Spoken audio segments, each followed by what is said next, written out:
Hay lugares donde el sol pega fuerte y las sombras como que se alargan más. Pueblos donde la vida parece ir a otro ritmo, ¿no? Al de las campanas, los buenos días. Sí, esa calma casi ritual. Exacto. Pero a veces, justo ahí, detrás de la sonrisa más amable del vecino de toda la vida, se esconden cosas terribles. Hoy vamos a asomarnos a una de esas historias, en Oaxaca. Relatos que la verdad ponen los pelos de punta. Y todo gira en torno a un carnicero. El carnicero del pueblo, una figura central. Eso es, un hombre que todos conocían, respetaban. Su tienda era casi el centro social, ¿sabes? El corazón del barrio. El olor a carne fresca. Pero claro, la pregunta es, ¿qué latía realmente ahí debajo? ¿Qué secretos había en esa trastienda? Ese olor, es curioso como un olor tan familiar, tan de hogar, casi como el de la carne, puede ocultar otra cosa. Totalmente. Que mezclado con ese aroma cotidiano, había otro. Diferente. ¿Cómo diferente? Pues mira, algunos dicen que era como dulzón, otros que metálico, algo sutil al principio, casi nada, pero que estaba ahí. Vaya. Y es que no hablamos de una sola historia cerrada, ¿eh? Son como ecos, versiones que chocan, que se contradicen. ¿Ah, sí? Sí, dos nombres distintos para el carnicero, dos pueblos diferentes, finales que no coinciden. Es un lío, pero el horror de fondo es parecido. Un carnicero o quizá, no sé, una especie de miedo antiguo que tomó esa forma allí, en Oaxaca. Bueno, pues vamos a intentar desenredar un poco esto.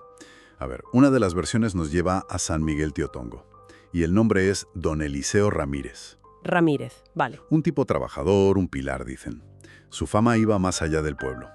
Y todo por la carne. ¿Qué tenía la carne? Pues decían que una textura, un sabor, especial. La palabra era esa, especial. Venía gente de lejos solo a comprarle a él. Especial. Ya. Suena inquietante ahora, ¿no? Totalmente. Y luego está la otra historia, la otra versión. Esa nos sitúa en Tlaxiaco, año 1962. Llega un hombre, se presenta como Don Eliseo Mendoza Herrera. Mendoza Herrera. Otro nombre. Otro nombre, sí. Dice que es viudo, que viene con 5 hijas: Esperanza, Soledad, Remedios, Milagros y Candelaria. 5. 5 niñas. Se integra bien, ¿eh? Paga sus cosas, amable, se gana el respeto. Pero Las niñas ¿qué pasa con ellas? son raras, calladas, como asustadas, con miedo en la mirada. Y hay un detalle que recojan varias fuentes, bastante turbio. Cuenta. El padre, Mendoza Herrera, le cortó la trenza a la mayor, a Esperanza.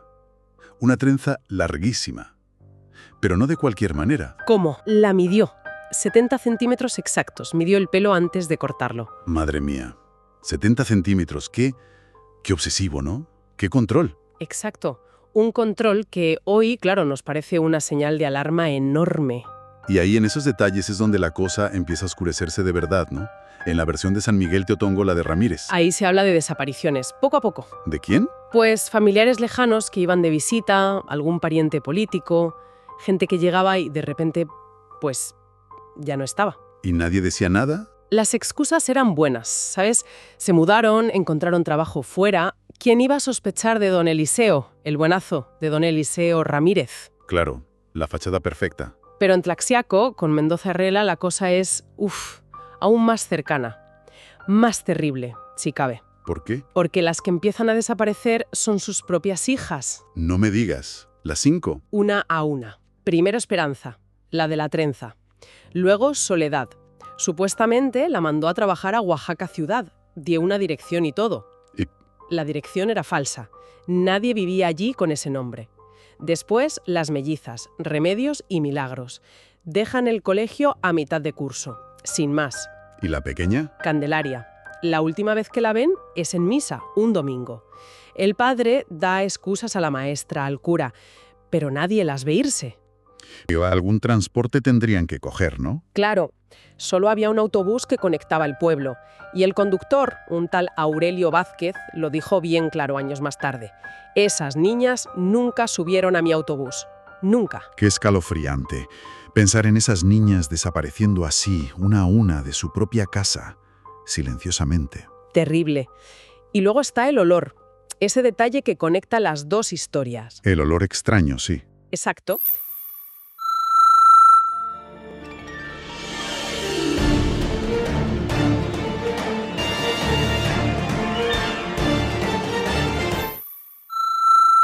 Un olor que no era normal, que no era de carne animal. Lo describen parecido en ambas versiones. Dulzón, como a miel pasada, pero metálico, penetrante. ¿Y quién lo notó? En San Miguel, una sobrina, María Guadalupe. Se acercó a la trastienda, que siempre estaba cerrada con llave, y ahí lo olió. ¿Y en Tlaxiaco? Ahí fue el veterinario del pueblo, Gonzalo Ruiz Campos. Fue a hacer una inspección rutinaria por un tema de pesos o algo así y notó el olor que subía del sótano. Y ambos pensaron lo mismo. Ambos tuvieron esa sensación. Eso no era olor a animal, era otra cosa. Y ese olor fue como la antesala del horror. El momento en que todo salta por los aires. Exacto. En San Miguel Teotongo, la historia dice que fue la sobrina, María Guadalupe, en julio del 67. El tío no estaba y ella, pues por curiosidad o por una inquietud rara, fuerza la puerta del almacén refrigerado. La zona prohibida. La zona prohibida. Dentro ve cortes de carne raros, que no reconoce. Y entonces descubre otra puerta, como escondida, con un candado. ¿Qué? El candado está medio abierto. Un descuido o el destino, quién sabe. Entra. Madre mía. El olor metálico es mucho más fuerte ahí. Ve ganchos, herramientas de carnicero y en una mesa de despiece, un torso humano. No. Sí, un torso humano. Y en una estantería, frascos, con etiquetas, nombres y fechas. Tía Carmen, 1963. Primo Eduardo, 1965. Sobrina Lucía, 1966. Los familiares desaparecidos. Los que llevaban años desaparecidos. Qué pesadilla, qué imagen. ¿Y en Tlaxcala cómo se destapa allí? De una forma más burocrática, casi. Una denuncia anónima en octubre del 69. Pero no por asesinato, por algo mucho más común. Que si las básculas estaban truchadas, que si daba menos peso. Lo típico. Lo típico, va el veterinario, Gonzalo Ruiz Campos, a inspeccionar. Mira la báscula, las etiquetas de la carne que está a la venta. Al principio todo parece normal. Pero hay cosas que no le cuadran. Números de ganchos repetidos en los registros, cosas así. Y sobre todo, el olor. Ese olor dulzón que viene de abajo. ¿Del sótano? Del sótano. Decide bajar, 17 escalones, de piedra volcánica, dicen, hacia abajo, oscuro, húmedo. ¿Y qué encuentra? La mesa de despiece, con manchas de un color raro, muy rojo, brillante, y encima un cuchillo que le llama la atención. ¿Por qué? Tenía el mango de hueso, pulido, y 3 cruces grabadas, como a mano. 3 cruces, vaya detalle. 2 caminos distintos entonces, pero que llevan al mismo descubrimiento horrible. ¿Y cómo se confirma todo oficialmente? A ver, en San Miguel, la sobrina, María Guadalupe, sale corriendo aterrada a buscar a la policía. Normal. Cuando vuelven a la carnicería, el candado de la puerta secreta. Está cambiado, cerrado a cal y canto. El tío había vuelto. Había vuelto o alguien lo había cerrado. Tienen que forzar la puerta. Y dentro, pues la escena que describió la chica. Ganchos, herramientas, restos. Pero hay algo más. ¿El qué? El cuerpo de la esposa de Eliseo, Carmen Vázquez, recién asesinada. Pero si llevaba años desaparecida, su nombre estaba en un frasco. Exacto.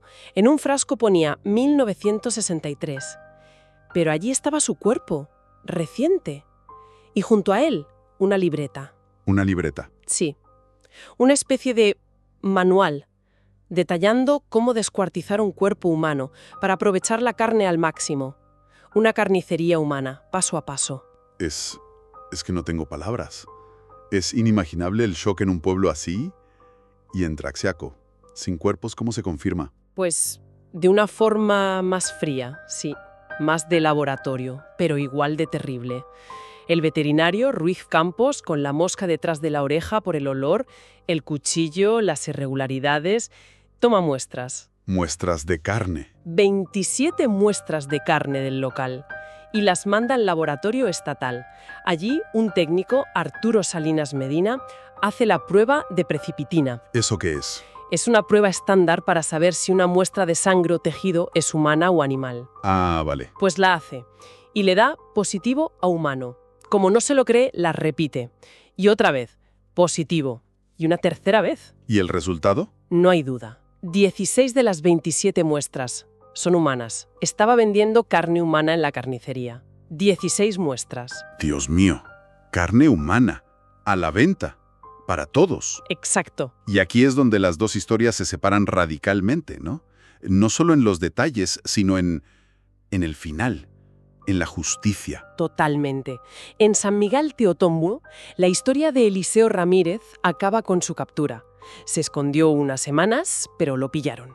¿Y confesó? Vaya si confesó. 7 horas de confesión. Con una calma que los que estuvieron allí describieron como inhumana, escalofriante. ¿Qué contó? 15 años de asesinatos.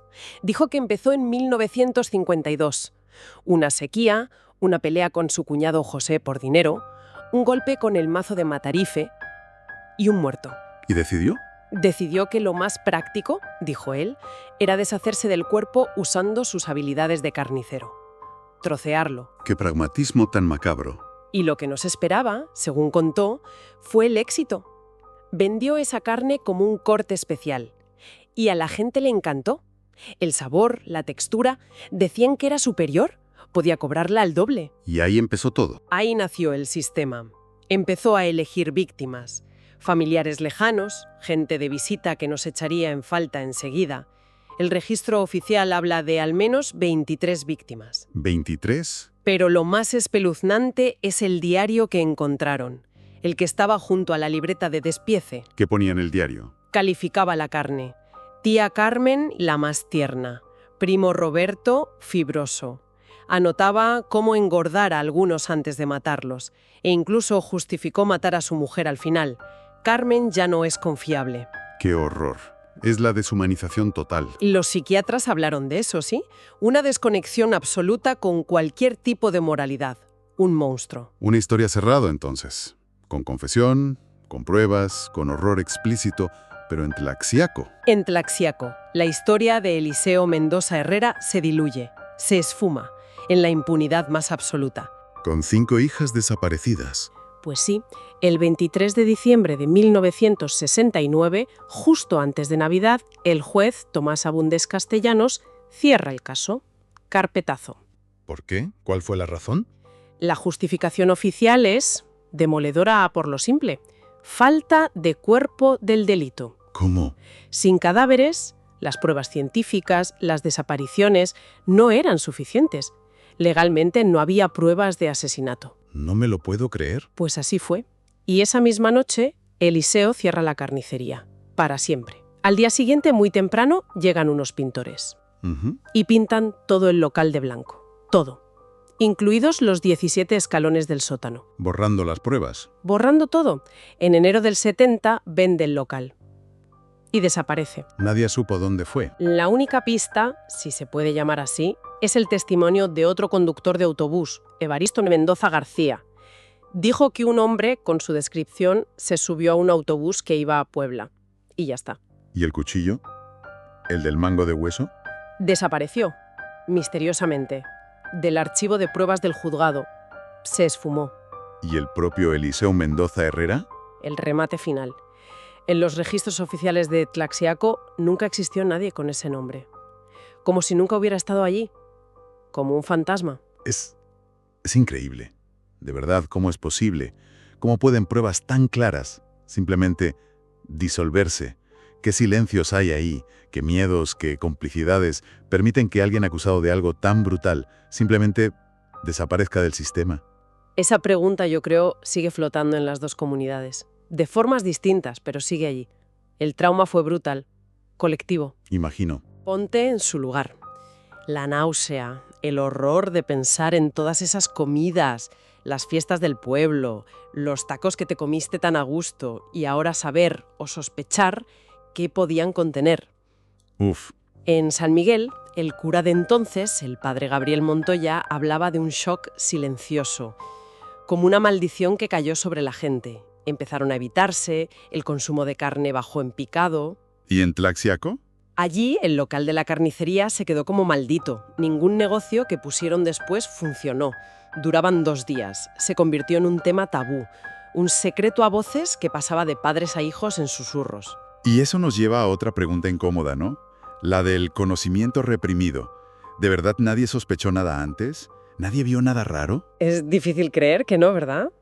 En la versión de San Miguel, la de Ramírez, hay un testimonio que salió décadas después. Una anciana confesó algo como: todos veíamos que la gente que visitaba mucho a Eliseo a veces ya no volvía. Y sí, la carne era única. Única. ¿Qué palabra? Y en Tlaxiaco parece que sí hubo denuncias anónimas antes sobre cosas raras en la carnicería, pero no les hicieron caso. Las desestimaron. ¿Por qué? ¿Por miedo? Puede ser miedo, o hay interpretaciones más oscuras, ¿sabes? Que hablan de una especie de adicción colectiva a ese sabor especial, o simplemente negación, la incapacidad de aceptar que el mal puede ser tu vecino el que te sonríe cada mañana. Sí, la negación es poderosa. Si intentamos conectar todo, es como un laberinto, cabos sueltos, ecos siniestros, sobre todo si piensas en las dos versiones juntas. Exacto. La propia diferencia es un misterio. Ramírez contra Mendoza, Herrera, víctimas familiares contra hijas desaparecidas, arresto y confesión contra desaparición e impunidad. Son 2 casos distintos con paralelismos de pesadilla, o son 2 caras distorsionadas de una única verdad monstruosa. Y luego están esos objetos, casi como reliquias del horror. Sí, los fetiches macabros, el cuchillo de hueso que desaparece, las supuestas trenzas de las niñas que dicen que enterró, los frascos con dientes que encontró la sobrina, el mechón de pelo de 70 centímetros que estaba en un expediente que luego se quemó o se selló. Son como piezas de un puzzle roto que no encajan. Además, hay detalles que apuntan a algo más antiguo, más grande quizá. Sí, en la versión de Ramírez se mencionan cosas muy raras.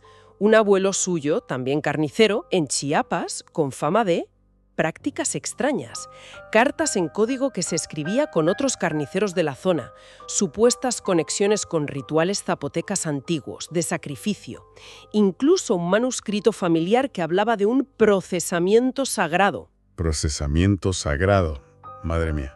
Y hasta restos humanos encontrados en el cementerio, más antiguos que Eliseo, pero con marcadores genéticos parecidos a los suyos. Podría ser una especie de tradición familiar. Una herencia terrible. Es que cada capa que levantas es peor que la anterior. Y las secuelas inexplicables añaden más misterio. Por ejemplo, ¿por qué no hubo un brote de enfermedades priónicas como el kuru entre la gente que comió esa carne durante años? El kuru se asocia al canibalismo, a comer tejido nervioso humano. Sus métodos de procesar la carne lo evitaban. No se sabe. O esos sueños. Eso. Los relatos de antiguos clientes que decían tener sueños muy vívidos, como recuerdos, pero que no eran suyos. La memoria de la carne. Suena a fantasía, pero ahí está el relato. Y luego cosas más recientes y tangibles, ¿no? Sí. La desaparición de un periodista en 2018 que estaba investigando justo el caso de Tlaxiaco, el incendio oportuno que quemó archivos municipales clave en Tlaxiaco poco después, o las fosas clandestinas que encontraron en 2022 cerca de San Miguel, con restos humanos que son posteriores a la muerte oficial de Eliseo Ramírez en la cárcel. O sea que la historia podría no haber acabado. O ser mucho más compleja. Todo esto te enfrenta a esa idea terrible, ¿no? El horror normalizado. Lo impensable hecho rutina diaria. Hay una frase de un criminólogo, Alejandro Navarro, sobre el caso Ramírez que me impactó mucho. Decía algo así como: convirtió lo impensable en un producto comercial. Demostró la facilidad con la que el horror puede disfrazarse de cotidianidad. Esa cotidianidad helada. Es que es eso. Hay una supuesta grabación de audio que dicen que es de Eliseo Ramírez. Salió hace poco y se oye una voz muy tranquila, casi como si estuviera dando una clase. ¿Qué dice? Dice: todos nos consumimos unos a otros, de una forma u otra. Yo simplemente eliminé la hipocresía. La familia siempre ha alimentado a la comunidad. yo llevé ese noble principio a su conclusión lógica. Y nadie notó la diferencia. ¿Saben por qué? Porque en el fondo todos somos carne. Todos somos carne. Qué lógica tan retorcida y aterradora. ¿Qué queda hoy de todo esto allí, en Oaxaca? El legado está ahí, aunque sea en silencio. San Miguel Teotongo intentó cambiar de nombre a Nueva Esperanza, un intento de borrar el pasado, pero la gente le sigue llamando a San Miguel. La memoria está pegada a la tierra. ¿Y en Tlaxiaco? Allí, la esquina del mercado, donde estaba la carnicería, ahora hay un puesto de flores. Qué ironía, ¿no? Tapar el horror con algo bonito y efímero. Sí. Y siguen vivas algunas costumbres que nacieron del trauma. Cocinar siempre a la vista de todos, no fiarse de la carne que te regalan. Y cuentan los vecinos de Tlaxiaco que a veces, cuando llueve mucho, en las paredes del sótano del local antiguo reaparecen unas manchas oscuras, siempre en el mismo sitio. Y con ellas vuelve un poquito de ese olor, dulzón y metálico. Qué siniestro. Los ancianos de la zona, los que guardan estas historias, a veces les dicen a los jóvenes una frase, ¿no? Una advertencia. Conda en lo más familiar. Y te dejan con esa pregunta en el aire, claro.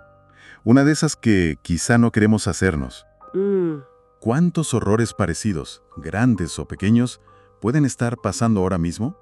Ocultos detrás de una sonrisa amable, de la rutina de cada día, de una tradición que nadie se atreve a cuestionar. ¿Cuántas verdades incómodas elegimos no ver, simplemente, para seguir adelante?